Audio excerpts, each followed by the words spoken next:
Well, this week, Today Perth News is taking you inside the evolving face of Perth. This morning, we've been given exclusive access to a $2 billion project that you might not even have heard of. Intrigued? Let's take a look. It's called Riverside. It's transforming East Perth. 2 residential towers are almost done, with residents about to move into a new 26-storey tower at the Queen's Riverside precinct, right across the road from Queen's Gardens. Another building housing 107 apartments is almost complete.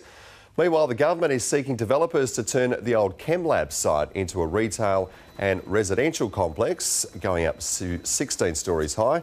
Once the entire Riverside project is complete, East Perth will be home to another 7,000 new residents.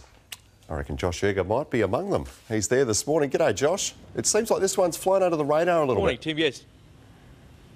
Yes, it has.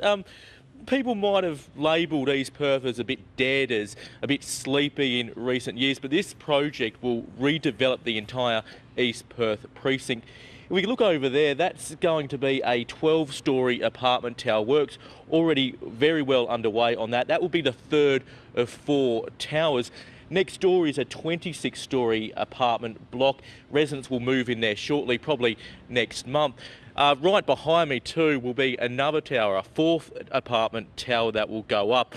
In all, about $2 billion worth of private investment will be put into the entire Riverside area. Where I'm standing now used to be the old bus depot, the Metro's bus depot, but that was sold a couple of years ago. The whole process began in 2006. Now I'm joined by Sean Enriquez from the Metropolitan Redevelopment Authority. Sean, good morning. Morning. When this is all finished, what's this area going to be like? I think it would completely transform the Eastern Gateway. I mean, you touched upon it on the show yesterday in terms of it flies under the radar a little bit, but it's a 40-hectare project, ultimately. It's got some of our biggest sporting institutions in terms of like the Wacker and Gloucester Park. It's got heritage precincts, it's got gardens, a park sat right in the middle in Queen's Gardens, but more than anything, it's bringing Riverside living back to this edge of the city.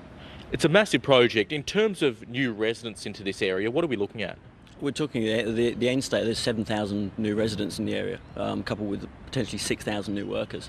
So you're suddenly going from all of those things that we've listed just now in terms of what's here already. The one thing that's missing is people, whereas that will just completely change the dynamic at this end of the city. Yeah, how does that change a city when you have that massive influx of new residents?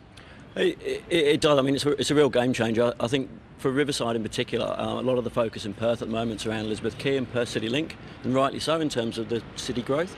But this is a equally critical part of actually that building that critical mass of people in Perth. In particular for us, stretching it to the east and that eastern precinct, 60,000-seater stadium coming just over the river. And it's all part of that story that starts to, I guess, bring to life that the river runs through the middle of Perth and not run along the edge. And behind us we have the old ChemLab site. It's a pretty ugly building. What will the MRA be doing with it?